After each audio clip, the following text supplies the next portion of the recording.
அதாவது கடந்த பாடத்தில் நம்ம 3 விதமான நிலைகள் பார்த்தோம். என்னென்ன பார்த்தோம்? நீதிமானாக்கப்படுதல், பரிசுத்தமாக்கப்படுதல். Wow, very good, well done. ரொம்ப சந்தோஷமா இருக்கு. சரியா? இப்போ நம்ம பரிசுத்தமாக்கப்படக்கூடிய காரியத்தில் இருக்கிறோம். இந்த பரிசுத்தமாக்கப்படுதல்லையும் 3 விதமான நிலைகள் இருக்கிறது. அதாவது நீங்கள் பரிசுத்தமாக்கப்பட்டீர்கள், பரிசுத்தமாகிக் கொண்டிருக்கிறீர்கள், பரிசுத்தமாவீர்கள். இதை தியாலஜிக்கலாக சொல்லும்போது முதல்ல பொசிஷனல் சாங்டிஃபிகேஷன் என்று சொல்லுவாங்க. அதாவது நீங்கள் பரிசுத்தமாக்கப்பட்ட ஒரு நிலையில் இருக்கிறீர்கள் என்று சொல்லக்கூடிய, நீங்கள் இருக்கக்கூடிய நிலை ஒரு பரிசுத்தமாக்கப்பட்ட நிலை. ஏற்கனவே நீங்கள் பரிசுத்தவானாய் மாறிவிட்டீர்கள் என்று சொல்லக்கூடியதாக. அதாவது கர்த்தராகிய இயேசு கிறிஸ்துவை நீங்கள் ஏற்றுக்கொண்ட போது நீங்கள் நீதிமானாக்கப்பட்டது, நீங்கள் ஒரு என்ன பரிசுத்தமாகி விட்டீர்கள் என்று சொல்லக்கூடியதாக.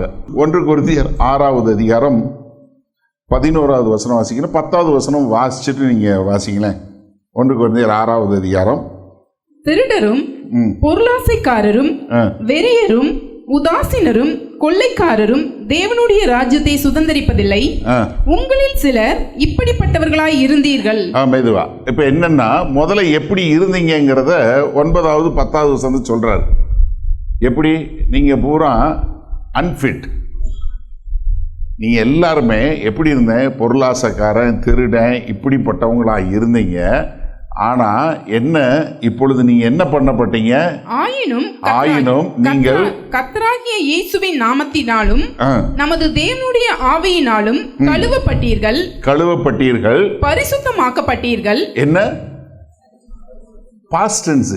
ஏற்கனவே உங்களை பரிசுத்தமாக மாற்றிவிட்டார். அதாவது நீங்க, இது ஒரு சிலருக்கு கொஞ்சம் ரொம்ப ஷாக்கா இருக்கலாம். உங்களை பைபிள் உங்களை பரிசுத்தவான் தான் கூப்பிடுது. ஹலோ, நம்ம நிறைய நேரங்களில் ரொம்ப சந்தோஷமா, ஐயோ ஆண்டவரே, நான் குப்பை கூலம் ஒன்றுமே இல்லை, களிமண், நான் தூசி அப்படின்னு நம்ம என்ன நினைக்கிறோம்? அது ரொம்ப மனத்தாழ்மையாக ஜெபம் பண்ணுறதான் நினைக்கிறோம். பைபிள் அப்படி சொல்லவே இல்லை. எல்லாரும் ஒரு மாதிரி பார்க்குறீங்க. ரைட், கொஞ்சம் வசனம் வாசிச்சிருங்க, அப்போ உங்களுக்கு புரியும். நான் இது அடிப்படை இருந்தாலும் இது வாசிச்சிருந்தது நல்லது. ரோமருக்கு வாங்க. முதல்ல கொஞ்சம் சில நிருபங்கள் எடுப்போம். ரோமாபுரியில் இருக்கிற ஜனங்களுக்கு கடிதம் எழுதுறாரு. ரோமர் முதல் 2 வசனங்கள் வாசிங்களேன். இயேசு கிறிஸ்துவின் ஊழியக்காரனும் அப்போஸ்தலனாகும்படி அழைக்கப்பட்டவனும் தேவனுடைய சுவிசேஷத்திற்காக பிரித்தெடுக்கப்பட்டவனுமாகிய பவுல், ரோமாபுரியிலுள்ள தேவ பிரியரும் பரிசுத்தவான்கள் ஆகும்படி அழைக்கப்பட்டவர்களுமாகிய. யாரு? பரிசுத்தவான்களாகும்படி அழைக்கப்பட்டவர்களுமாகிய உங்களுக்கு கடிதம் எழுதுறாரு. சரியா? இப்போ இந்த கொரிந்தி சபைக்கு பார்த்தோம் இல்லையா? 1 கொரிந்தியர் 1வது அதிகாரம் 1 வசனம் பாருங்க. தேவனுடைய சித்தத்தினாலே இயேசு கிறிஸ்துவின் அப்போஸ்தலனாகும்படி அழைக்கப்பட்டவனாகிய பவுலும் சகோதரனாகிய சொஸ்தனேயும் கொரிந்துவிலே கிறிஸ்து இயேசுவுக்குள் பரிசுத்தமாக்கப்பட்டவர்களாயும். எது? கொரிந்தில இருக்கிறவங்க யாரு? என்ன சொல்றாரு? பரிசுத்தமாக்கப்பட்டவர்களாய் இருக்கிறவங்களே. ரொம்ப மோசமான சபை. நீங்க கொரிந்து கடிதம் எழுதி எடுத்து வாசிச்சு பார்த்தீங்கன்னா, அந்த சபைக்குள்ள இருக்கிற பிரச்சனை கொஞ்சம் நெஞ்சம் பிரச்சனை இல்லை. ஆனா என்ன சொல்றாரு? நீங்க பரிசுத்தமாக்கப்பட்டீர்கள், பரிசுத்தமாக்கப்பட்ட பரிசுத்தவான்களே. 2 கொரிந்தியர் 1வது அதிகாரத்துக்கு வாங்க.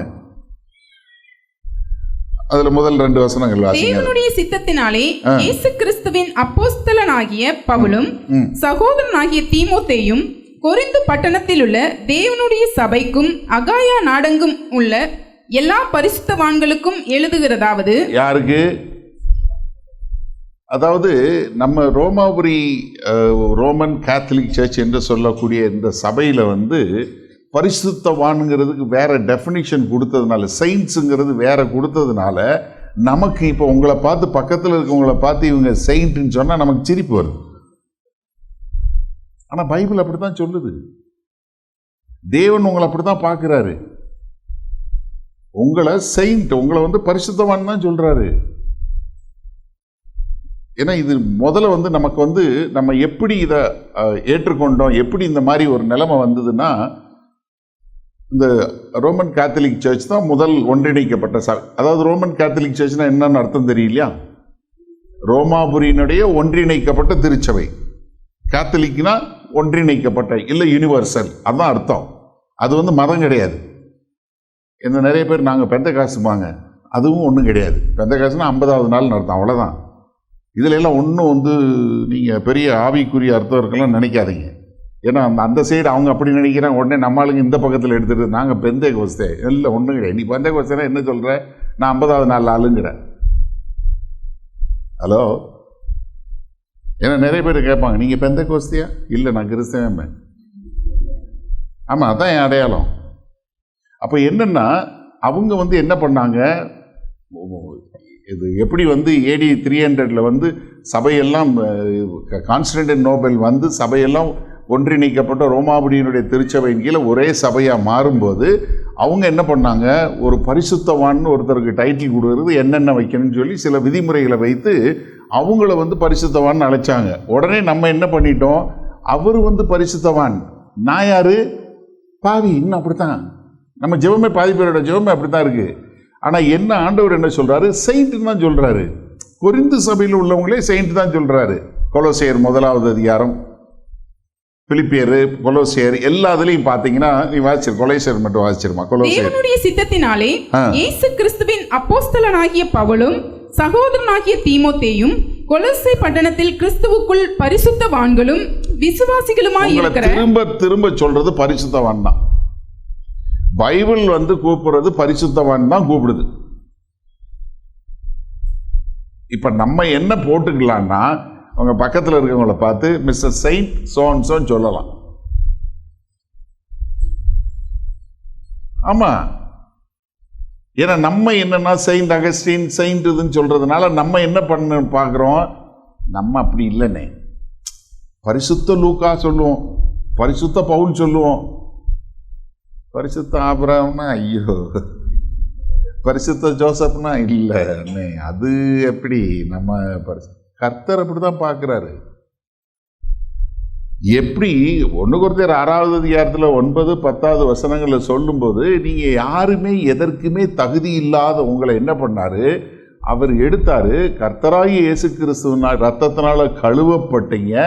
என்ன மறுபடியும் அந்த 11வது வசனம் பாருங்களேன். உங்களில் சிலர் இப்படிப்பட்டவர்களாய் இருந்தீர்கள், ஆயினும் கர்த்தராகிய இயேசுவின் நாமத்தினாலும் நமது தேவனுடைய ஆவியினாலும் கழுவப்பட்டீர்கள், பரிசுத்தமாக்கப்பட்டீர்கள், நீதிமான்களாக்கப்பட்டீர்கள். அதாவது நம்ம நீதிமான்கள் ஆன போது நம்மளை என்ன கர்த்தர் முன்பாக நிற்க தகுதியுள்ளவன் அப்படின்னு சொன்ன உடனே கர்த்தராய் இயேசு கிறிஸ்து மூலமாய் நீங்க ரட்சிக்கப்பட்டதுனால இப்போ உங்களுக்கு பரிசுத்தவான் என்கிற ஒரு அழைப்பை தான் வேத வசனம் சொல்லுகிறது. அப்ப நான் ஒரு பரிசுத்தவானாய் பொசிஷனா நீங்க ரோமர் 6வது அதிகாரம் வாசிக்கும் போது பாவம் பரிசுத்தம், பாவம் நீதி என்று சொல்லக்கூடிய 2 காரியம் சொல்லப்படுது. நீங்க பிறகு ஓய்வு நேரத்தில் எடுத்து வாசிச்சு பாருங்க. அங்க பாவம் என்பதும் நீதி என்பதும் நவுன்ல சொல்லப்படுது. நவுன்னா என்ன? இடத்துக்கு சொல்லப்படக்கூடிய இடம். நான் முன்னாடி பாவி என்கிற ஊர்ல இருந்தேன், இப்போ நீதிமான் என்கிற ஊருக்கு வந்துட்டேன். நான் இப்ப அந்த ஊர்ல இல்லை, நான் பாவி இல்லை, நான் பாவத்திலிருந்து எடுக்கப்பட்டு நான் இந்த கர்த்தருடைய நகரமாகிய நீதி என்கிற நகரத்துக்கு, நீதிமான் என்கிற இடத்துக்கு நான் கொண்டு வந்து வச்சுட்டாரு என்னைய. நான் அங்க இல்லை. இப்ப அது பழைய மனிதன். நான் என்னைக்கு கர்த்தராகிய இயேசு கிறிஸ்துவை ஏற்றுக்கொண்டு நான் மறுபடியும் பிறந்த போது என்னுடைய அடையாளம் மாறி போச்சு. என்னுடைய பழைய வாழ்க்கை எல்லாம் ஒளிந்து போயின, எல்லாம் புதிதாயின. நான் ஒரு புது மனுஷன். எவனொருவன் கிறிஸ்துவுக்குள் இருந்தால் அவன் புது சிருஷ்டியாகிறான் என்று சொன்ன வார்த்தையின்படி நான் ஒரு புது மனுஷன் ஆயிட்டேன். அந்த புது மனுஷனுடைய அடையாளம் பரிசுத்தவான். இன்னும் நமக்கு நான் பரிசுத்தவான்னு நினைக்கிறதுக்கு கஷ்டமா இருக்கு பாருங்க. ஏன்னா நான் பார்க்கும்போது உங்களுக்கு இன்னும் அந்த நம்பிக்கை வரமாட்டேங்குது. இதெல்லாம் கரெக்ட் தானே, கேட்கறதுக்கு சரியா இருக்கு. ஆனா நான் பரிசுத்தவான் இல்லையே. ஏன்னா நீங்க பரிசுத்தவான் என்கிற எண்ணம் உங்களுக்குள்ள வரும்போதுதான் நான் பரிசுத்தமான வாழ்க்கை வாழ வேண்டும் என்கிற எண்ணமும் வரும். அது வராதனால தான் நம்ம என்ன பண்றோம், நான் இன்னும் பாவத்தில் இருக்கேன், நான் பாவி பாவி பாவி இன்னும் சுத்துறதுல இருக்கீங்களே ஒழிய இல்ல நான் பரிசுத்தவான், இது என்னுடைய நடக்கை இல்லை, என்னை மீறி நடக்கக்கூடிய பாவமான செயல்கள் வந்து விடுகிறது, அதை அறவே விட்டு விட வேண்டும் என்கிற எண்ணம் எனக்கு அப்பதான் வரும். அப்ப முதல்ல நான் நீதிமானாக்கப்பட்ட பொசிஷனல் சாங்டிபிகேஷன்ல என்னுடைய இடம், நான் முதல்ல பரிசுத்தவானாய் கர்த்தருக்கென்று வாழக்கூடிய ஒரு பரிசுத்தவானாய் எடுத்து வைக்கப்பட்டிருக்கிறேன் என்கிற ஒரு நிலைமை வரணும். எபிரேயர் 10வது அதிகாரம் 10வது வசனத்துக்கு வாங்க. ஏன்னா எபிரேயர் 10வது அதிகாரத்தில் அங்கே பழைய உடன்படிக்கையில் இருக்கக்கூடிய காரியமும் புதிய உடன்படிக்கையில் எப்படி நமக்கு பாவம் பழி செலுத்தப்படக்கூடிய காரியத்தை சொல்றார். அதாவது எப்படி அவங்க வருஷந்தோறும் ஒரு ஆடை கொண்டு போய் பலி கொடுத்தாங்க, ஆடு வெள்ளாட்டுக்கடா இதில் போய் பலி கொடுத்தாங்க. அப்போ என்னாச்சு, நம்முடைய பாவத்திற்கான தண்டனை கொஞ்சம் தூரம் தள்ளி போடப்பட்டது. ஆனால் என்னுடைய பாவம் முழுமையாக மாறவில்லை, எனக்கு முழுமையான பாவ மன்னிப்பு கிடைக்கல. என்ன வந்தது, வருஷா வருஷம் நான் போய் பலி செலுத்தும் போது எனக்கு என்ன ஞாபகம் வந்துச்சு, நான் பாவி, என்னுடைய பாவத்துக்கான பலி செலுத்தப்பட முடியல அப்படின்னு எனக்கு ஒவ்வொரு நாளும் எனக்கு அந்த நினைவு கொடுத்துக்கிட்டே இருந்துச்சு. ஆனா 10வது வசனம் இப்ப வாசிங்களேன். இயேசு கிறிஸ்துவனுடைய சரீரம் ஒரே தரம் பலியிடப்பட்டதினாலே அந்த சித்தத்தின்படி நாம் பரிசுத்தமாக்கப்பட்டிருக்கிறோம். என்ன, இதுவரைக்கும் வருஷா வருஷம் கொண்டு போய் ஆடு கெடா வெட்டி எனக்கு பரிசுத்தம் வரல. ஆனா இயேசு கிறிஸ்துவனுடைய பலி ஒரே தரம் பலியிடப்பட்டதுனால நான் என்ன பண்ணிருக்கேன், பரிசுத்தமாக்கப்பட்டிருக்கிறேன். நீங்க அதுல 14வது வசனம் வாசிச்சிருங்க. ஏனெனில் பரிசுத்தமாக்கப்படுகிறவர்களை ஒரே பலியினாலே இவர் என்றென்றைக்கும் பூரணப்படுத்தி இருக்கிறார். ஒரே பலிதான். அந்த பலியின் மூலமாய் என்னுடைய பாவங்கள் மன்னிக்கப்பட்டது. நான் கர்த்தருக்கென்று வாழக்கூடியவனாய் ஒரு பரிசுத்தவானாய் என்னை கொண்டு நிறுத்தி இருக்கிறாரு. இப்ப நான் பரிசுத்தவான் என்கிற அடையாளத்தோடு தேவன் முன்னாடி நிற்கிறேன், பாவி என்கிற அடையாளத்தோடு அல்ல. இப்ப என்னுடைய அடையாளம், நான் முன்னாடி பாவிங்கிற சட்டை போட்டிருந்தேன், இப்போ தேவனுடைய நீதி என்கிற வஸ்திரத்தை எனக்கு கொடுத்திருக்கிறாரு. அதனால நான் அவர் முன்னாடி நீதிமான் என்று போய் நிற்கிறேன். என்னைய கர்த்தர் பார்க்கும்போது, பரிசுத்தவானே வா, உன்னை நான் என்னுடைய ரத்தத்தினால கழுவி உன்னை மீட்டெடுத்து என்ன முன்னாடி நிற்கக்கூடிய தகுதி கொடுத்திருக்கேன், நீ என் முன்னாடி நிற்கிற பரிசுத்தவான் என்று பார்க்கிறார். அதுதான் பொசிஷனல் சாங்டிபிகேஷன். ஏன்னா இப்ப நான் பாவி கிடையாது, என்னுடைய அடையாளம் அது கிடையாது, நான் மாற்றப்பட்டு விட்டேன். பாவ சிந்தை எனக்குள்ள இல்லை, எனக்கு இப்ப பரிசுத்தமான சிந்தை. ஏன்னா எனக்கு தேவன் கொடுத்திருக்கிற ஒரு நீதி, அந்த மாதிரியான ஒரு நீதி. நீங்க எபேசியர் 1வது அதிகாரத்துல 4வது வசனம் பாருங்க. தமக்கு முன்பாக நாம் அன்பில் பரிசுத்தம் உள்ளவர்களும், எப்படி பாருங்களேன், அவருக்கு முன்பாக நாம் அன்பில் பரிசுத்தம் உள்ளவர்களும் குற்றம் இல்லாதவர்களுமாய் இருப்பதற்கு அவர் உலக தோற்றம் முன்னே கிறிஸ்துவுக்குள் நம்மை தெரிந்து கொண்டபடியே. பாத்தீங்களா, அவர் என்ன தெரிஞ்சு கொண்டாரு, யாரெல்லாம் அவரை விசுவாசித்து ஏற்றுக்கொள்றாங்களோ அவங்களை எல்லாரையும் உலக தோற்றத்துக்கு முன்னாடியே, நம்மளெல்லாம் உலக தோற்றத்துக்கு முன்னாடியே அவர் என்ன பண்ணாரு, நம்மளை அவர் முன்னாக அன்புல பரிசுத்தம் உள்ளவர்களாய் நிற்பதற்கு தகுதியுள்ளவர்களாய் தெரிந்து கொண்டார். எதனால? கர்த்தராகிய இயேசு கிறிஸ்துவினுடைய இரத்தத்தினால. ஆண்டவர் எப்ப அடிக்கப்பட்டார்? உலக தோற்றத்திற்கு முன்பாகவே அடிக்கப்பட்ட ஆட்டுக்குட்டியானவர். வெளிப்படுத்தின விசேஷம் 13வது அதிகாரம் 9வது வசனம் சொல்லுது. அப்ப நானும் உலக தோற்றத்திற்கு முன்னாடியே தேவன்ல தெரிஞ்சு கொண்டேன். கர்த்தருடைய ஃபோர் நாலேஜ் என்று சொல்லக்கூடிய முன்னறிவின்படி நான் அவரை ஏற்றுக்கொள்வேங்கிற தெரிஞ்சதுனால அவர் என்னை முன்குறிச்சிருக்கிறாரு, என்னை அழைச்சிருக்கிறாரு.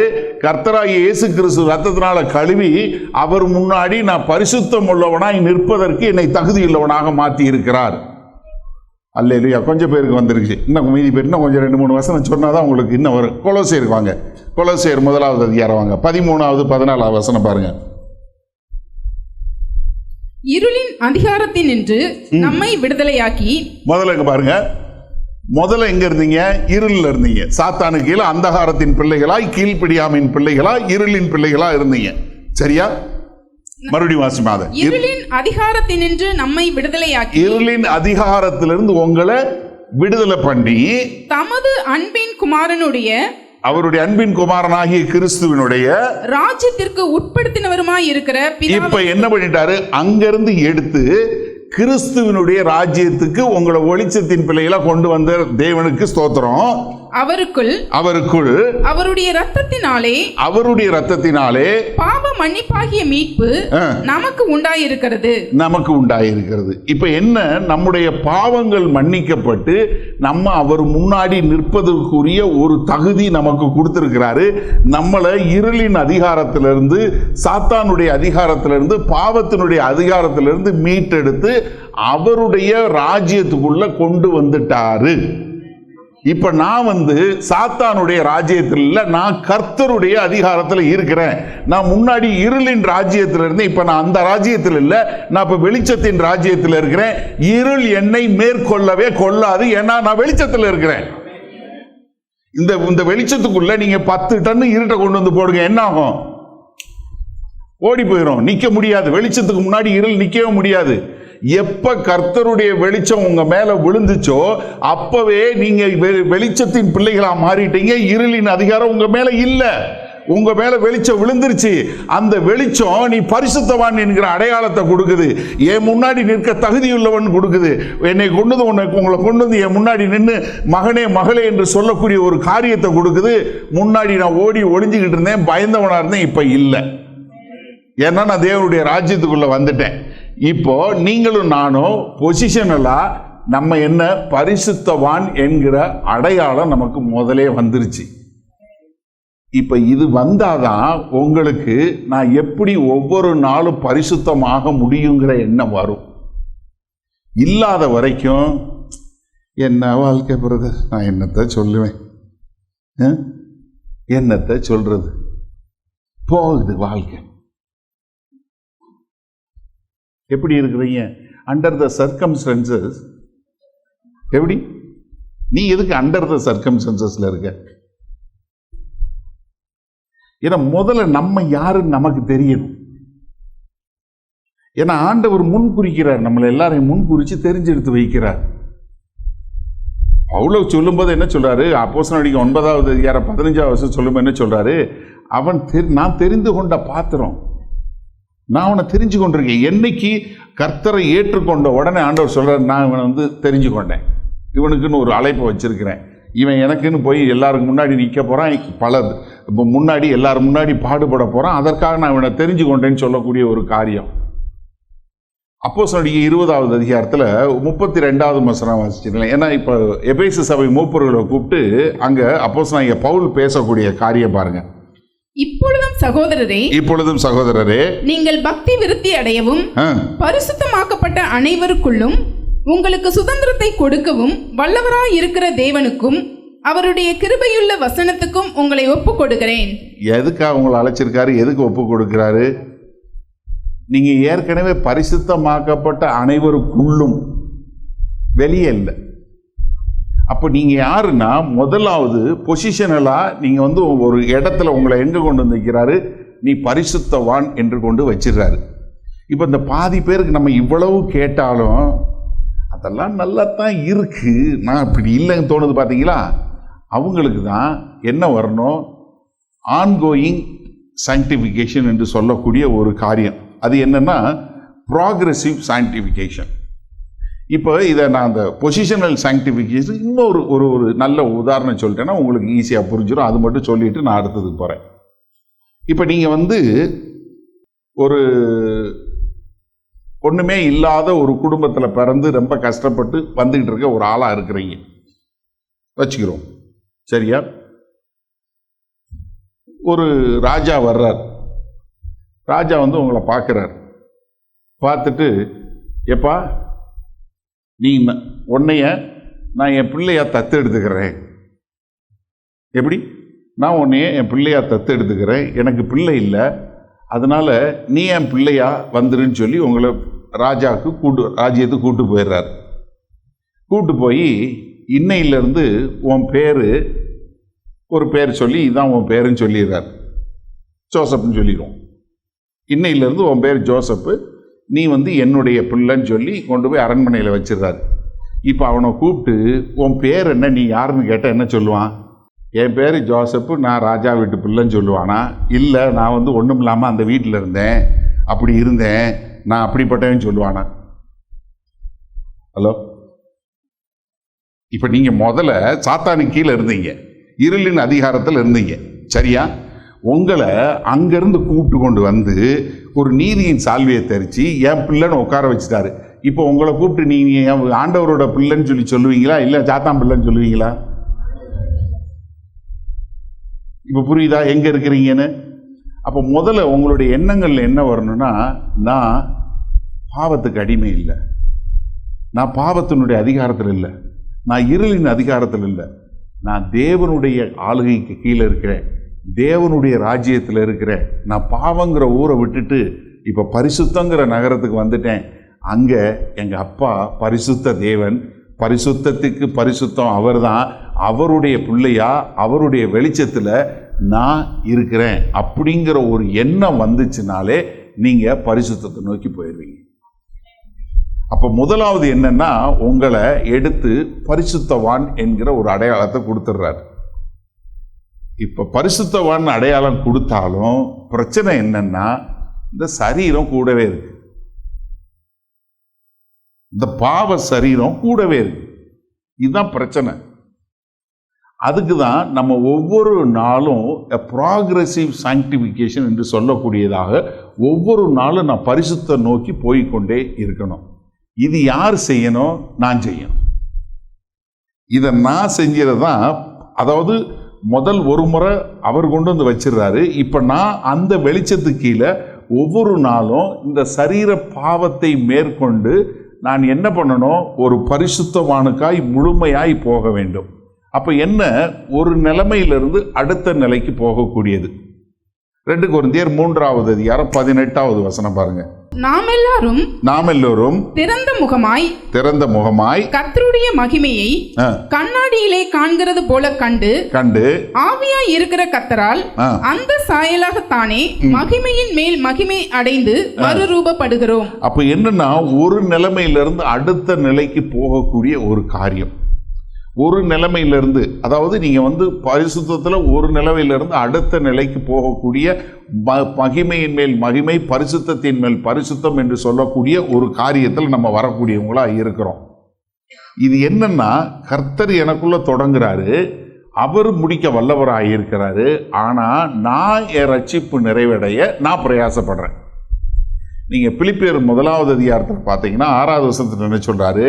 அவர் வந்து என்ன, எனக்குள் நற்கிரியை தொடங்கிய தேவன் அதை முற்றும் முடிய வல்லவராய் இருக்கிறார். எனக்குள்ள நற்கிரியை தொடங்கிட்டாரு. ஆனா பிலிப்பியர் 2வது அதிகாரம் 12-13 வசனத்தில் என்ன, என்னுடைய ரட்சிப்பு நிறைவேற நான் என்ன பண்றேன்? I work out my salvation. என்ன, நான் பிரயாசப்பட்டு நான் காரியங்கள் செய்து முழுமையான ஒரு பரிசுத்தத்தில் வருவதற்கு ஒவ்வொரு நாளும் அவருடைய வார்த்தையை கேட்டு நான் கீழ்ப்படிந்து வரக்கூடியவனாய் இருக்கிறேன். அதனால தான் நம்ம பார்த்த மாதிரி ரோமர் 12வது அதிகாரத்தை முதல் 2 வசனங்களில் சொன்னது போல, நான் என்ன பண்ணுறேன்? கர்த்தருடைய வார்த்தையினால என்னுடைய எண்ணங்களை மறுரூபப்படுத்துகிறேன். அப்போ ஏதாவது ஒரு விஷயம் எனக்குள்ளே வரும்போது நான் என்ன பண்ணுறேன்? அந்த வார்த்தைக்கு கீழ்ப்படிந்து நான் என்ன மேலும் பரிசுத்தமாக மாற்றுகிறேன். அப்போ தினசரி வந்து என்னுடைய வாழ்க்கையில் என்ன, நான் பரிசுத்தம் ஆகிக்கொண்டே வருகிறேன். இது வந்து ப்ராக்ரெசிவ். இது வந்து ஒவ்வொரு நாளும் நடக்க வேண்டிய ஒரு காரியம். இங்கே தான் நம்ம நிறைய பிரச்சனையை சந்திப்போம், அதை அடுத்த இதில் பார்ப்போம். பட் ஆனால் என்னென்னா, இது ஒவ்வொரு நாளும் நம்ம வாழ்க்கையில் நடக்க வேண்டிய காரியம். இதில் நீங்கள் வந்து நான் முழுமையான பரிசுத்தம் அடைஞ்சிட்டேன், பரிசுத்தவான்லே நான் வந்து ஒரு தேர்ந்த நிலைக்கு வந்துட்டேன்னு சொல்லி நம்ம யாரும் சொல்ல முடியாது. நம்ம ஒவ்வொரு நாளும் இதில் செய்ய வேண்டிய ஒரு காரியம், இதை செய்து கொண்டே இருக்கணும். அப்போ தான் நம்ம என்ன பண்ணுவோம்னா, நம்ம அதுக்குள்ள நம்ம பரிசுத்தத்தில் போவோம். கொலோசியர் 3வது அதிகாரம் வாங்க. கொலோசியர் 3வது அதிகாரத்தில் முதல் 4 வசனங்கள் என்ன சொல்றாரு? நீ ஏற்கனவே மரிச்சிட்ட, நீ வந்து உன்னுடைய வாழ்க்கை கிறிஸ்துவுக்குள்ள மரிச்சிருக்கு, நீ மேலானவைகளை சிந்தி அப்படின்னு சொல்லிட்டு 5வது வசனத்திலிருந்து என்ன சொல்றாரு பாருங்களேன். ஆகையால் விபச்சாரம். இப்ப என்ன, நீங்க என்ன முதல்ல என்ன பண்ணிட்டீங்க, கிறிஸ்துவுக்குள்ள உங்க வாழ்க்கை மறந்துருச்சு, நீங்க மரிச்சிட்டீங்க. ஏன்னா உங்க வாழ்வு கிறிஸ்துவுக்குள் ஒன்றிணைக்கப்பட்டதுங்கிறத முதல்ல சொல்லிட்டாரு. முதல் 4 வசனங்கள்ல சொல்லிட்டு, அதனால ஆகையால் நீங்க என்ன பண்ணாதீங்க, என்ன பண்ணுங்க, விபச்சாரம், அசுத்தம், மோகம், துர்ரீச்சை, விக்கிரக ஆராதனையான பொருளாசை ஆகிய இவைகளை பூமியில் உண்டு பண்ணுகிற உங்கள் அவயவங்களை உண்டு பண்ணுகிற உங்கள் அவயவங்களை சாத்தானா உண்டு பண்றான். இத இல்ல, பொருளாசை யார்கிட்ட இருந்து வருது? என்னோட மாம்சத்துல இருந்து வருது. நீங்க நல்லா தெரிஞ்சுக்கொள்ளுங்க. நம்ம நிறைய நேரங்கள்ல இந்த சாத்தான் பார்த்துட்டே இருப்பான். சர்ச்சு கூட்டிடுச்சுன்னா ரொம்ப சந்தோஷமா இருப்பான். ஏன்னா அங்கதான் அவனுக்கு பெரிய பெருமை. சாத்தான் செய்ய வச்சுட்டான் பாஸ்டர்மா. சாத்தான் இங்க செய்ய வச்சான். உன்னோட உள்ளான மோகம், உன்னோட இச்சை, அதனால நீ செஞ்சுட்டு சாத்தான சொல்றது. இது என்ன, இவள் இந்த இச்சைகளை உண்டு பண்ணுகிற உங்களுடைய அவயவங்களை நீங்க என்ன பண்ணணும், அவயவங்களை அழித்து போடுங்கள். யார் அழிக்கணும்? நானு, கர்த்தர்ல. என்னுடைய வாழ்க்கை ஏற்கனவே நீங்கள் மரித்தீர்கள். நீங்க முதல் 2 வசனம் வாசிச்சிருமா. நீங்கள் கிறிஸ்துவுடனே கூட எழுந்ததுண்டானால் கிறிஸ்து தேவனுடைய வலது பரிசத்தில் வீற்றிருக்கும் இடத்தில் உள்ள மேலானவைகளை தேடுங்கள். பூமியில் உள்ளவைகளை அல்ல, மேலானவைகளையே நாடுங்கள். ஏனென்றால் என்ன காரணம்? நீங்கள் மரித்தீர்கள். ஹலோ,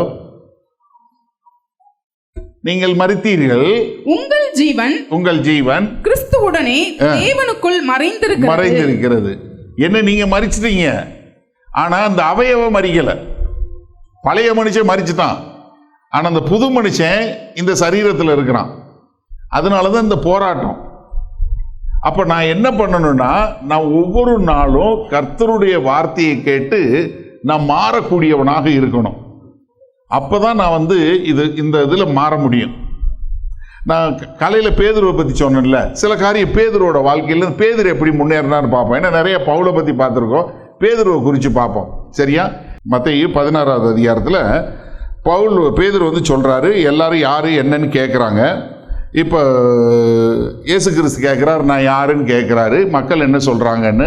அப்போ அவங்க உடனே சொல்கிறாங்க, ஆண்டவரே நீங்கள் எலியா, இல்லை வேறு யோவான் ஸ்நானகன், இல்லை வேற யாரோ ஒரு தீர்க்கதரிசின்னு சொல்கிறாங்க. அப்படின்னதும் நீங்கள் யாருன்னு சொல்கிறீங்கன்னு சொன்ன உடனே பேதுரு சொல்கிறாரு, நீர் தான் மெய்யான ஜீவனுடைய தேவனுடைய குமாரன் அப்படின்னு சொன்ன உடனே, யோனாவின் குமாரனே, இது மாம்சமும் ரத்தமும் வெளிப்படலை, பரலோகத்தில் இருக்க என் பிதா உனக்கு வெளிப்படுத்தினார்னு உடனே சபாஸ் அப்படின்னு சொன்ன உடனே அடுத்து என்ன சொல்றாரு?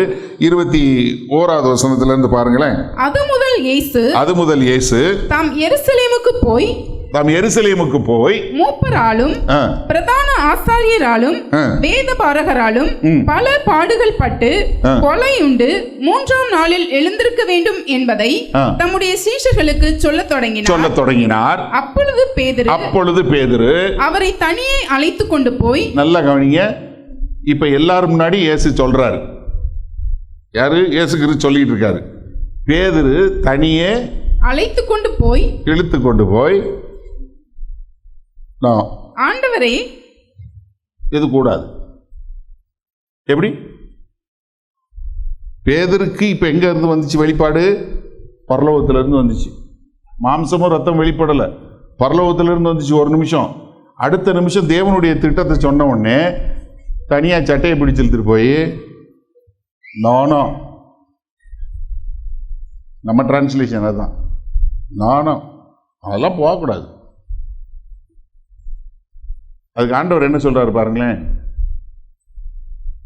உமக்கு சம்பவிப்பதில்லை என்று அவரை கடிந்து கொள்ள தொடங்கினான். அவரோ திரும்பி பேதுருவை பார்த்து, எனக்கு பின்னாக போ சாத்தானே, நீ எனக்கு இடரலாய் இருக்கிறாய், தேவனுக்கு ஏற்றவைகளை சிந்தியாமல் மனுஷருக்கு ஏற்றவைகளை சிந்திக்கிறாய் என்றார். ஒரு நிமிஷம் தேவன்கிட்ட இருந்து வந்த சிந்தை வருது, அடுத்த நிமிஷம் எங்க இருந்து வருது? மனுஷனுக்கு ஏற்ற சிந்தை வருது. மனுஷனுக்கு ஏற்ற சிந்தை வருது. சரியா? இப்போ நீங்க கடைசி இதில் வந்து வரும்போது கடைசி நாளில் யோவான் 13வது அதிகாரத்துக்கு வாங்க. இது ராப்போஜன பந்தி கொடுக்கறதுக்கு முன்பாக நடக்கக்கூடிய சம்பவம். சரியா? 13வது அதிகாரத்தில் இவங்க எல்லாம் சாப்பிட உட்காந்துருக்குறாங்க. அப்போ சாப்பிட உட்காந்துருக்கும்போது என்ன, எல்லாருடைய பாதமும் அழுக்கா இருக்கு. அடிமைகள் வந்து பாதத்தை கழுவ வேண்டியது, அது அவங்களுக்கு கொடுக்கப்பட்ட வேலை. இவங்க யாரும் கழுவலை. இப்போ என்ன பண்ணுறாரு ஆண்டவர் வந்து இடுப்பில் ஒரு கச்சையை கட்டிட்டு தண்ணி பாத்திரத்தை எடுத்து அவங்க பாதங்களை கழுவ ஆரம்பிக்கிறார். சரியா? கழுவ ஆரம்பித்த உடனே இப்போ பேதுருக்கிட்ட வர்றார். பேதுருக்கிட்ட வந்து நான் கழுவணும் அப்படின்னு சொன்ன உடனே 8வது வசனம் பாருங்களேன். பேதுரு அவரை நோக்கி நீர் ஒரு காலும் என் கால்களை கழுவப்படாது என்றான். ஒரு காலும் என் காலை வந்து கழுவக்கூடாது ஆண்டவரே, நீங்க ஆண்டவர், நான் உங்க அடிமை, என் காலை கழுவப்படாது அப்படின்னு சொல்றாரு. நல்ல ஒரு மனத்தாழ்மையான ஸ்டேட்மெண்ட் மாதிரி இருக்கா? சரி, ஓகே, அடுத்து வாசிங்க. இயேசு அவனுக்கு பிரதியுத்தரமாக நான் உன்னை கழுவாவிட்டால் என்னிடத்தில் உனக்கு பங்கில்லை என்றார். அதற்கு சீமோன் பேதுரு ஆண்டவரே என் கால்களை மாத்திரமல்ல என் கைகளையும் என் தலையையும் கூட கழுவ வேண்டும் என்றான். இப்பதான் காலை கழுவ வேணான்னா, கழுவில்லைன்னா பங்கு இல்லைன்னா மொத்தமா கழுவிருங்க. நீங்க பாருங்க எப்படி ஒரு நம்ம ஹியூமன் மைண்ட் ஒர்க் பண்ணுதுன்னு பாருங்க. கர்த்தர் கூட இருக்கிறான், பரலோக வெளிப்பாடு வருது, அடுத்த நிமிஷம் மாம்ச சிந்தை வருது. அதுக்கப்புறம் என்ன செய்றாரு, ஆண்டவர் சொல்றதை கேட்டுட்டு இல்ல கூடாதுங்கிறான் மாம்ச சிந்தை. அடுத்து உடனே ஆண்டவர் இல்லைன்னு எனக்கு பங்கு இல்லை எனக்கு பங்கு வேணும், அதனால மொத்தமா கழுவிருங்க. எவ்வளவு ஒரு சிறுபிள்ளைத்தனமா இருக்கு பாத்தீங்களா? பேதுரு தாங்க நம்ம சபையினுடைய தலைவருங்கிற பொறுப்பை கொடுத்துட்டு போனார் ஆண்டவர். ஆனா பாருங்க எப்படி இருக்காரு பாருங்க. பேதுருவே இப்படி, பேதுருவோட நிலைமை. சரியா? இப்ப அடுத்து இதுல ரொம்ப இன்ட்ரெஸ்டிங் நடக்குது. இப்ப என்ன, ஆண்டவர் சொல்றாரு நான் யாருக்கு அப்ப ஒருத்தன் வந்து காட்டி கொடுக்க போறான்னு. இப்ப உடனே எல்லாரும் யாருன்னு கேட்கிறாங்க. சரியா? இது இந்த யூ ஷேப்ல தான் உட்காந்து சாப்பிடுவாங்க. இப்போ இயேசுவின் மார்பில் சாய்ந்திருந்த யோவான்ட்ட பேதுரு கேட்க சொல்றாரு, கேளு யாருன்னு கேளு. இன்குசிட்டிவ்னஸ் அவரால் தாங்கிக்க முடியல. ஏசுகிட்ட டைரக்டா நானான்னு கேட்டாரு, இல்லைன்ட்டாரு. ஏன்னா எல்லாரும் நானான்ட்டாங்க. ஆனா யூதாஸ் வந்து கேட்கும்போது நீ தான் சொல்றாரு, அது மீதி பேருக்கு தெரியாது. இப்போ பேதுரு என்ன பண்றாரு, நீங்க இந்த 13வது அதிகாரத்துல அதுல இருக்கு பாருங்க, கேளுன்னு சொல்றாரு. என்ன, யாரை குறித்து சொல்லுகிறார் என்று விசாரிக்கும்படி சீமோன் பேதுரு அவனுக்கு சைகை காட்டினான். கேளு. சரியா? கேட்டது சொல்லிடுறாரு. சரியா? சொல்லி முடிச்சதுக்கு அப்புறம் இங்க ஆண்டவர் சொல்றாரு, அதுல 36வது வசனம் பாருங்க. சீமோன் பேதுரு அவரை நோக்கி ஆண்டவரே நீர் எங்கே போகிறீர் என்றான். இயேசு அவனுக்கு பிரதியுத்தரமாக நான் போகிற இடத்துக்கு இப்பொழுது நீ என் பின்னே வரக்கூடாது, பிற்பாடு என் பின்னே வருவாய் என்றார். இப்ப என்ன சொல்றாரு, ஆண்டவரே நீங்க எங்க போறீங்களோ அங்க நானும் வருவேன். நீ இப்ப வர முடியாது அப்படின்னா இப்ப உங்க பிள்ளைகிட்ட ஏதாவது சொல்லுங்களேன், நான் கடைக்கு போறேன் நீ வரக்கூடாது. இல்ல நானும் வருவேன் நடமுடியும்ல. பேதுரு என்ன சொல்றாரு பாருங்களேன். பேதுரு அவரை நோக்கி ஆண்டவரே நான் இப்பொழுது உமக்கு பின்னே ஏன் வரக்கூடாது? ஏன் நான் வரக்கூடாது சொல்லுங்க, நான் வருவேன். எப்படி மைண்ட் ஒர்க் பண்ணுது பாருங்க. அதாவது மாம்ச சிந்தையும் இந்த சிந்தை எப்படி ஒரு மனுஷனுக்குள்ள வருதுங்கிறத காட்டுறதுக்காக தான் காட்டி கொடுக்குறேன். எப்படி ஒரு பேதுரு எப்படி இருக்கிறாரு பாருங்க. அட நீ வரக்கூடாதுன்னா நான் ஏன் வரக்கூடாது சொல்லுங்க, நானும் வருவேன். அடுத்த ஆண்டவர் சொல்றாரு பாருங்க. அதுக்கு இயேசு அவனுக்கு பிரதியுத்தரமாக எனக்காக உன் ஜீவனை கொடுப்பாயோ, சேவல் கூவுகிறதற்கு முன்னே நீ என்னை 3 தரம் மறுதலிப்பாய் என்று மெய்யாகவே உனக்கு சொல்லுகிறேன் என்றார்.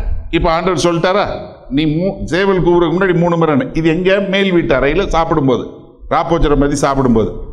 இது முடிச்சுட்டு நீங்கள் யோவான் 18 அதுக்கப்புறம் 14, 15, 16 அவங்களுக்கு பரிசுத்தாவை பற்றி சொல்லி கொடுக்குறாரு. 17வது அதிகாரம் ஜெபம் பண்ணுறாரு. 18வது அதிகாரம் முதல் வசனத்தில் என்ன பண்ணுறாங்க, அங்கேருந்து கிளம்பி அவங்க ஒலிவ மலைக்கு போகிறாங்க. இப்போ ஒலிவ மலையில் நடக்கக்கூடிய சம்பவத்துக்கு நீங்கள் மத்திய 26வது அதிகாரத்துக்கு வாங்க. இப்போ ஒலிவ மலைக்கு போன உடனே மத்திய 26வது அதிகாரத்தில் ஆண்டவர் சொல்கிறார் பேதுரு என்ன நடக்க போகுது அப்படின்னு. 31வது வசனம் பாருங்க.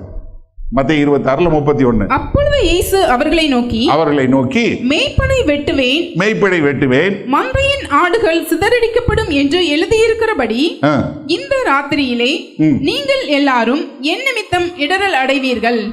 ஆகிலும் நான் உயிர்த்தெழுந்த பின்பு உங்களுக்கு முன்னே கலிலேயாவுக்கு போவேன் என்றார்.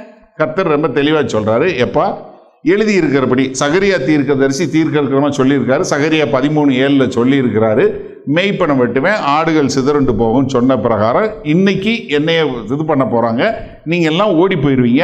ஆனா என்ன, நான் மறுபடியும் உங்களை வந்து கலிலேயால சந்திப்பேங்கிறாரு. இப்ப பேதுரு என்ன சொல்லியிருக்கணும், என்ன ஆண்டவரே அப்படியான்னு கேட்டிருக்கணும். அடுத்து என்ன செய்யறாரு பாருங்க. பேதுரு அவருக்கு பிரதியுத்தரமாக உமது நிமித்தம் எல்லாரும் இடறல் அடைந்தாலும். இது எவ்வளவு பெரிய ஸ்டேட்மெண்ட் தெரியுமா? நீங்க ஒரு நிமிஷம் யோசிக்கணும். ஒலிவ மலைக்கு போகும்போது யூதாஸ் ஏற்கனவே காட்டி கொடுக்க போயிட்டார். இயேசு கிறிஸ்து 11 பேரும் தான் இப்போ உட்காந்து கார்டன்ல உட்காந்துருக்காங்க ஒலிவ மலையில. இப்போ ஆண்டவர் சொல்றாரு, டேய் நீங்க எல்லாரும் போயிருவீங்கன்னு எல்லாரையும் வச்சு சொல்றாரு. இப்போ பேதுரு எந்திரிச்சு நின்று மீதி 10 பேரை பார்த்து, ஆண்டவர் எங்க பாருங்க, இந்த இருக்காங்க பாருங்க, இவங்க வேணா நம்ம இடல் அடைவாங்க, நான் இல்லை. இப்ப நீங்க அதை 10 பேர்ல உட்கார்ந்தா எப்படி இருந்திருக்கும்? சிந்திச்சு ஒரு நிமிஷம் சிந்திச்சு பாருங்களேன். பைபிள் வாசிக்கும் போது யோசிச்சு பாருங்க, எப்படி இருந்திருக்கும்? அது எவ்வளவு பெரிய ஒரு அரகன்ட் ஸ்டேட்மெண்ட், ஒரு பெருமை இல்லை, எவ்வளவு ஒரு இது. நான் இவனுங்க வேணா போவானுங்க, நான் கிடையாது, நான் கிடையாது, நான் கிடையாது, இவனுக்கு வேணா போவானுங்க. மறுபடியும் ஆண்டவர் என்ன சொல்றாரு? பேதுரு அவருக்கு இல்ல, ஏசு அவருக்கு அவர் சொல்றாரு, மறுபடியும் சொல்றாரு சேவல் கூறதுக்கு முன்னாடி. இதனோட ஒத்த பகுதி லூக்கா 22வது அதிகாரத்தில் இருக்கு. லூக்கா 22வது அதிகாரம். இங்க ஒரு இன்ட்ரெஸ்டிங் இருக்கு. இப்ப ஆண்டவர் வந்து அங்க சொல்றாரு, என்ன சீமோனே, நீ என்னை காட்டி கொடுப்ப, என்னை விட்டு எல்லாரும் போயிருவீங்க அப்படின்னு சொல்லும்போது ஆண்டவர் அங்க சொல்லும்போது, சீமோன் பேதுருக்கு சொல்லும்போது என்ன சொல்றாரு? சீமோனே சீமோனே, இதோ கோதுமையை சுலகினால் புடைக்கிறது போல சாத்தான் உங்களை புடைக்கிறதற்கு உத்தரவு கேட்டுக்கொண்டான். நானோ உன் விசுவாசம் ஒளிந்து போகாதபடிக்கு உனக்காக வேண்டிக் கொண்டேன். இப்ப ஆண்டவர் வந்து அவனை கூப்பிடும்போது என்னன்னு சொல்லி கூப்பிடுறாரு? பேதுருன்னு கூப்பிடல. ரொம்ப நீங்க நல்ல கவனம் வச்சு பாருங்க. சீமோனே சீமோனே 2 முறை கூப்பிட்டுருப்பாரு. எப்படி? நீ என்ன உன்னை பழைய பேரை வச்சு சொல்ற, ஏன்னா உன்ட்ட அந்த எண்ணம் போக மாட்டேங்குது. சீமோனே சீமோனே என்ன, அவன் உன்னை சொலகுல புடைக்கிறது போல. 31வது வசனம் சரியா? சொலகுல புடைக்கிறது போல உடைக்கிறது கேட்டான். ஆனா நான் என்ன பண்ணியிருக்கேன்? உனக்காக ஜெபம் பண்ணியிருக்கேன். எதுக்கு? புடைக்க கூடாதுன்னு இல்லை. என்ன நம்ம என்ன பண்ணிடுவோம்னா, ரத்த கோட்டைக்குள்ளே எப்படி என்னை ஒன்றும் பண்ணாது, நான் கிறிஸ்தவன், அதனால என்னை ஒண்ணுமே பண்ணாது, எனக்கு தீமையே வராதுன்னு எங்க போட்டிருக்கு பைபிள்ல? புடைக்க மாட்டான்லாம் சொல்லல ஆண்டவர், நல்லா புடைப்பான். ஆனா நான் எதுக்கு ஜெபம் பண்ணியிருக்கேன்? என் பேர்ல உள்ள விசுவாசம் உன்னை விட்டு போகக்கூடாதுங்கிறக்காக நான் ஜெபம் பண்ணியிருக்கேன். ஏன்னா நீ குணப்பட்ட பின்பு என்ன பண்ணு? உன் சகோதரரை ஸ்திரப்படுத்து. அங்கேயும் சொல்றாரு, இல்ல ஆண்டவரே நான். ஆனா என்ன பண்றாரு? கரெக்டா பண்ணிடுறாரு, காட்டி கொடுத்து இது மறுதளிச்சுறாரு. 3 முறை மறுதளிச்சுறாரு.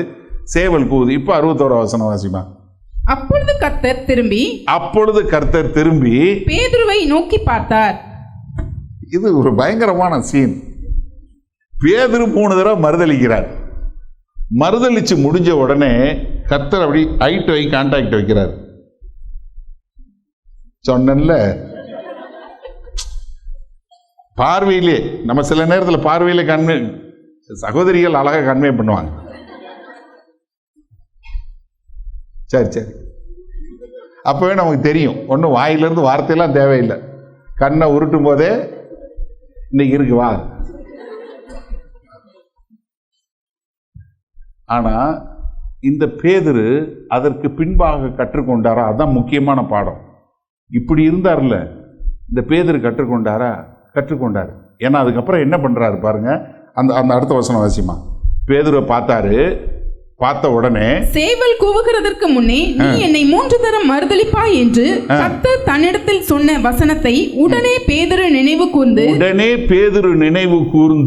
வெளியே போய் மனம் கசந்து அழுதான். என்னன்னா அவன் நினைவுல என்ன வருது? கர்த்தருடைய வார்த்தை வருகிறது. ச்சே, ஆண்டவர் சொன்னாரு, நான் அதை புரிஞ்சிருந்திருக்கணும் அப்படின்னு சொன்ன உடனே ஒரு மனம் திரும்பக்கூடிய ஒரு மனம் திரும்புதல். என்ன இந்த ஆன்கோயிங் ரிப்பெண்டன்ஸ் என்று சொல்லக்கூடிய, நீங்க ப்ராக்ரெசிவ் சாங்டிஃபிகேஷன், அதாவது நான் ஒவ்வொரு நாளும் பரிசுத்தவானாய் மாறிக்கொண்டே வரணும்னா நான் ஒவ்வொரு நாளும் மனம் திரும்புகிறவனாக இருக்கணும்.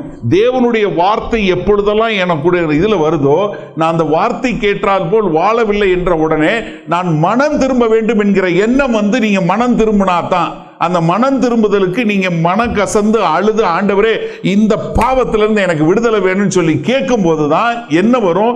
உங்களுக்கு அந்த மனம் திரும்புதலுக்கான வரும், உங்களுக்குள்ள அந்த பரிசுத்த வாழ்க்கை வரும். இல்லைன்னா அது ரெண்டுமே நடந்துகிட்டே இருக்கும். மனங்கசந்து அழுகிறாரா? அதற்கு பின்பாக பெந்தகோஸ்தே நல்ல பிரசங்கம் பண்றாரு. ஒரு வேலைக்காரியிடம் மறுதலிச்ச பேதுரு எல்லாரும் முன்னாடி எழும்பி நின்று பயங்கரமா பிரசங்கம் பண்றாரு.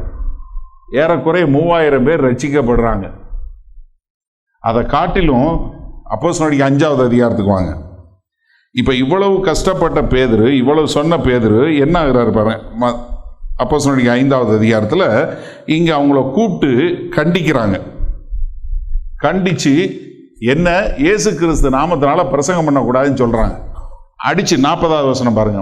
அப்போஸ்தலர் 5வது அதிகாரம் 40வது வசனம். அப்பொழுது அவர்கள் அவனுடைய யோசனைக்கு உடன்பட்டு கமாலியேல் சொல்றாரு, இது தேவன்கிட்ட இருந்து வந்ததுன்னா நம்ம எதிர்த்து நிக்க வேணாம், இது மனுஷனோட தான் விற்று போயிடும் அப்படின்னு சொல்லி அவர் சொல்றாரு. அந்த யோசனைக்கு உடன்பட்டு அப்போஸ்தலரை வரவழைத்து அடித்து இயேசுவின் நாமத்தை குறித்து பேசக்கூடாது என்று கட்டளையிட்டு அவர்களை விடுதலையாக்கினார்கள். அவருடைய நாமத்துக்காக, இப்பதான் இதுதான் முக்கியம், அவருடைய நாமத்துக்காக தாங்கள் அவமானம் அடைவதற்கு பாத்திரராக எண்ணப்பட்டபடியினால் சந்தோஷமாய் ஆலோசனை சங்கத்தை விட்டு புறப்பட்டு போய் என்ன கர்த்தருடைய நாமத்துக்காக நான் அடி வாங்குறத பாக்கியம் சொல்லி எண்ணக்கூடிய ஒரு நிலைக்கு வந்துட்டார். இதுதான் இந்த ப்ராக்ரெசிவ் சாங்டிஃபிகேஷன், அதாவது பரிசுத்தமாய் கொண்டே வருவதற்கு ஒரு சரியான அடையாளம் இதுதான். எங்க இயேசு கிறிஸ்துவை மறுதலிச்சாரோ, இப்ப எல்லாரும் முன்னாடி நின்று ஆலோசனை சங்கம் முன்பாக நின்று இயேசுடைய நாமத்தை குறித்து பிரசங்கம் பண்ணுவது மாத்திரம் இல்ல, அடி வாங்கிட்டு நான் நீ சொல்றதை கேட்க மாட்டேன், நான் என்ன பண்ணுவேன், இருந்தாலும் அவர் நாமத்தை தான் பிரசங்கிப்பேன்னு சொல்லி பிரசங்கித்து, அப்படி பிரசங்கிக்கும் போது வரக்கூடிய நிந்தையை பாக்கியம் என்று எண்ணி அதை எண்ணக்கூடிய ஒரு நிலைமைக்கு மாற்றியதுதான் பரிசுத்தம். அதுதான் பரிசுத்தம். நான் கர்த்தருக்கென்று பிரித்தெடுத்து வைக்கப்பட்டவன், அதனால கர்த்தருக்கென்று வாழுவேன். நான் முன்னாடி கோழையா இருந்தேன், நான் பெருமை பிடிச்சவனா இருந்தேன், கீழ்ப்படியாதவனா இருந்தேன். ஆனா இப்ப என்ன, எனக்கு ஒவ்வொன்றா வர வர நான் மனம் கசந்து அழுது என்னை மாற்றிக்கொண்டேன். நான் இப்ப கர்த்தருக்கென்று வாழக்கூடியவனா மாறுறேன். அதனால் கர்த்தர் மேல் வரக்கூடிய நிந்தை எனக்கு ரொம்ப சுகம் என்று எண்ணக்கூடிய ஒரு நிலைக்கு போறாரு. அப்படி போனவர் நமக்கு என்ன எழுதுறாரு தெரியுமா? 2 பேதுருக்கு வாங்க. 2 பேதுரு 1வது அதிகாரத்துக்கு வாங்க. 5வது வசனத்துல இருந்து வாசிங்க. இப்படி இருக்க நீங்கள் அதிக ஜாக்கிரதை உள்ளவர்களாய் உங்கள் விசுவாசத்தோட தைரியத்தையும் ஞானத்தையும் ஞானத்தோட இச்சையடக்கத்தையும் பொறுமையோட தேவ பக்தியோட சகோதர சிநேகத்தோட அன்பையும் கூட்டி வழங்குங்கள். இவைகள் உங்களுக்கு உண்டாயிருந்து பெருகினால் உங்களை நம்முடைய கர்த்தராகிய இயேசு கிறிஸ்துவை அறிகிற அறிவிலே வீணரும் கனியற்றவர்களுமாய் இருக்க ஒட்டாது. எப்படி இப்படி வந்தீங்கன்னா உங்க வாழ்க்கையில கனி உள்ளவங்களா மாறுவீங்க. நமக்கு சொல்றாரு, எப்பா முதல்ல என்ன கத்துக்கோங்க, பொறுமையை கத்துக்கோங்க. என்ன இச்சை அடக்கம் வேணும். நான் வாங்கினேன், அடி வாங்கினேன், பொறுமையை கத்துக்கொண்டேன், இச்சை அடக்கம் பண்ணேன். இதெல்லாம் நான் கற்றுக்கொண்டதுனால இதெல்லாம் நான் உங்களுக்கு எழுதுறேன். அப்போ நீங்கள் என்ன இப்படி வரும்போது நீங்களும் இதில் பெருகக்கூடிய மக்களா, இதன் மூலமாக நீங்களும் கர்த்தருக்கென்று ஒரு ஃப்ரூட்ஃபுல்லாக ஒரு காரியங்களை நீங்களும் வழங்கக்கூடிய மக்களாக மாறுவீர்கள் என்று சொல்லக்கூடிய ஒரு காரியத்தை அழகாக நமக்கு சொல்லி கொடுக்குறாரு. ஏன்னா அவருக்கு பட்டாரு, கஷ்டப்பட்டாரு, பாடுபட்டாரு, கற்றுக்கிட்டாரு, நமக்கு சொல்லி கொடுக்குறாரு. இப்போ இதே கஷ்டம் நம்ம படத்தவையில் நம்ம லெகுவாக இதிலேருந்து கற்றுக்கலாம். அப்போ என்னன்னா, என்னுடைய வாழ்க்கையில் நான் என்ன ஒவ்வொரு நாளும் தேவனுடைய வார்த்தையை கேட்டு நான் மனம் மாறக்கூடிய ஒரு காரியம் வரும்போது தான் என்ன கர்த்தருடைய வார்த்தைக்கு கீழ்ப்படியக்கூடிய தன்மை. நீங்கள் அந்த டிசைபிள்ஷிப் படித்தவங்க, உங்களுக்கு டிசைபிள்ஷிப் கோர்ஸ் பண்ணவங்களுக்கு தெரியும். நம்ம ஆன்கோயிங் ரிப்பெண்டன்ஸுக்கு ஒரு வெங்காயம் படம் போட்டிருப்போம். என்ன உரிக்க உரிக்க வந்துக்கிட்டே இருக்கும். கடைசியில் நான் இல்லை கிறிஸ்து தான் வர்ற வரைக்கும் உரிச்சுக்கிட்டே இருக்கணும் வாழ்க்கை பூரா. அப்போ வெங்காயம் உரிக்கும்போது பேதுரு மனங்கசந்து அழுதார். நானும் உரிக்கும்போது அப்படியே அழுது என்ன ஆண்டவரே, இப்படி தப்பு பண்ணிட்டேன், இதுக்கு நான் கோவப்பட்டிருக்கக்கூடாது, நான் இந்த காரியம் செஞ்சிருக்கக்கூடாது, நான் அவசரப்பட்டுட்டேன், இது தப்பு, நான் ஒரு நிமிஷம் உங்கள்கிட்ட கேட்டிருக்கணும் ஆண்டவரே, இதை கேட்காம செஞ்சுட்டேன், என்னை மன்னிச்சிருங்க, நான் அடுத்த தடவை கேட்டு செய்கிறேன். இன்னும் நீங்கள் எச்சரிக்கை கொடுத்தீங்க, எனக்கு செய்தியில் பேசுனீங்க, வசனத்தோடு பேசுனீங்க, ஆனாலும் நான் அதை சரியாக எடுத்துக்கல ஆண்டவரே, என்னை மன்னிங்க அப்படின்னு ஒவ்வொரு முறையும் நம்ம உட்காந்து போய் போய் போய் போய் ஆள் சரியாகிக்கிட்டே வரணும். அப்போ தான் நம்ம வாழ்க்கை ஒரு கனி உள்ள வாழ்க்கையாக மாறும். அதுதான் நீங்கள் ஒரு பரிசுத்தமாகிக்கொண்டே வர்றீங்கிறதுக்கான அடையாளம். இதில் கொஞ்சம் கஷ்டம், என்னென்னலாம் கஷ்டம் வருங்கிற அடுத்த செஷனில் பார்ப்போம். பட் என்னென்னா, இது எப்பவுமே இருக்கணும். இந்த பரிசுத்தமாக வேண்டும் என்கிற ஒரு எண்ணம், நான் இன்னும் பரிசுத்த பாதையில் அடுத்த நிலைக்கு போகணுங்கிற எண்ணம் ஒரு நாளும் போயிடக்கூடாது. யாரும் பிரசங்கம் பண்ணுற என்னையும் கேட்குற உங்களையும் சேர்த்து சொல்கிறேன், யாரும் நான் ஒன்றும் தப்பே பண்ண மாட்டேன்னு எந்த காலத்தில் நினைக்காதீங்க. ஒரே ஒரு வசனம் வந்துச்சிருமா, மீகா தீர்க்கதரிசியினுடைய புஸ்தகம் 7வது அதிகாரம் 18வது வசனம். ஏன்னா கர்த்தர் எப்படிப்பட்டவர்னு சொல்லக்கூடிய ஒரு பெரிய காரியம் பாருங்க. மீகா 7:18. தமது சுதந்திரத்தில் மீதியானவர்களுடைய அக்கிரமத்தை பொறுத்து மீறுதலை மன்னிக்கிற தேவரீருக்கு ஒப்பான தேவன் யார்? Who is a God like you, who is burdening the iniquity? உமக்கு ஒப்பான தேவன் யார்? பாவத்தை மன்னிப்பதில் உமக்கு ஒப்பான தேவன் வேறு யாருமே இல்லை ஆண்டவரே. உங்களுடைய இரக்கத்திற்கு அளவே கிடையாது. கர்த்தர் கிருபையும் இரக்கமும் உள்ளவர். நினைவே பட்டணத்துக்கு போன யோனா சொல்றார், ஆண்டவரே நீ இரக்கம் உள்ளவர், நீ மன்னிக்கக்கூடிய தேவன், அதனாலதான் நாங்க வரமாட்டேன்னு சொன்னேன். யார் மனம் திரும்பி வந்து கேட்டாலும் நீங்க மன்னிச்சிருவீங்க. இந்த நினைவேக்காரன் மனம் திரும்பினாலும் நீங்க மன்னிச்சிருவீங்க. 1,00,000 பேர் நினைவே பட்டணத்துல ஆடு மாடு எல்லாமே மனம் திரும்பினாங்க. கர்த்தர் அழிவை நிறுத்தினார். எனக்கு அருமையான சகோதரனே சகோதரியே, உன் குடும்பத்தில் இருக்க அழிவை, உன்னுடைய ஊழியங்கள் இருக்க அழிவை, உன்னுடைய தொழிலில் இருக்க அழிவை, உன்னுடைய வாழ்க்கையில் இருக்க தோல்விகளை கர்த்தரால் மாற்ற முடியும். எப்போ நீ கர்த்தரோட ஒப்புரவாகும்போது. அந்த ஒப்புரவாவதுக்கு எந்த பாவம் தடையாக இருக்கிறது? நீ வெளியே ஒரு பரிசுத்தமான வாழ்க்கை இருக்கலாம், உள்ளுக்குள்ள எப்படி இருக்கிற? கர்த்தருக்கு உகந்த பாத்திரமா இருக்கிறியா? கர்த்தரை பின்பற்றக்கூடிய ஒரு பாத்திரமா இருக்கிறியா? மகனே மகளே, என்கிட்ட வா, உன்னுடைய பாவங்களை நான் கல்வாரி சிலுவையில் சுமந்து தீர்த்தேன், என்கிட்ட ஒப்புரவாகு. இதுதான் கர்த்தர் கேட்கிறார். எனக்கு அருமையான சகோதரனே சகோதரி, இந்த சந்தர்ப்பத்தை நழுவ விடாதீங்க. ஒரு நிமிஷம் உங்களால் முழங்கால் போட முடிஞ்சா முழங்கால் போடுங்க. முழங்கால் போட முடியலன்னா உட்காந்துக்கோங்க, இல்லை எந்திரிச்சுக்கோங்க. இல்லை எந்திரிச்சுக்கோங்க. முழங்கால் போட முடியாதவங்க நிலைச்சுக்கோங்க. முழங்கால் போட முடிஞ்சவங்க முழங்கால் போடுங்க. ஒரு பரிசுத்தத்தின் மேல் பரிசுத்தத்தை காண்பதற்கு நீங்கள் செய்ய வேண்டியதெல்லாம், ஆண்டவரே என்னை இந்த பாவத்திலிருந்து மன்னியுங்க, நான் உமக்கென்று வாழ விரும்புகிறேன், என்கிட்ட பொய் இருக்கு, என்ன இருக்கும் அந்த பாவத்தை சொல்லுங்க. கோபம், மூர்க்கத்தனம், மன்னிக்க முடியாதது, இல்லை வெறுப்பு, இல்லை வேற கிரியைகள், மாம்சத்தின் கிரியைகள் என்று சொல்லக்கூடிய இச்சையான காரியங்கள், விபச்சாரம், வேசித்தனம், அசுத்தம், காம விகாரம், ஆபாச படம், கள்ள தொடர்பு, எதுவாக இருந்தாலும் சரி, இன்றைக்கு கர்த்தருடைய சன்னிதானத்தில் ஆண்டவரே எனக்கு இதிலிருந்து விடுதலையை கொடுங்க, என்னை மன்னியுங்க ஆண்டவரே, இந்த பாவத்தில் இருக்கிறேன். இதை 1 கொரிந்தியர் 6வது அதிகாரம் 9, 10வது வசனத்தில் சொன்னது போல, நீங்கள் திருடர்களும் பொருளாசைக்காரர்களும் விக்கிரக ஆராதனைக்காரர்களும் வேசி மார்க்கத்தாருமாய் இருந்தீர்கள். இப்படிப்பட்ட உங்களை கர்த்தர் மன்னித்தார், தன்னுடைய இரத்தத்தினால கழுவினார், பரிசுத்தமாக்கினார். இன்றைக்கும் அதே காரியத்தை உங்களுக்கு கர்த்தர் செய்ய விரும்புகிறார். எனக்கு அருமையான மகனே, மகளே, ஒப்பு கொடுப்பீர்களா?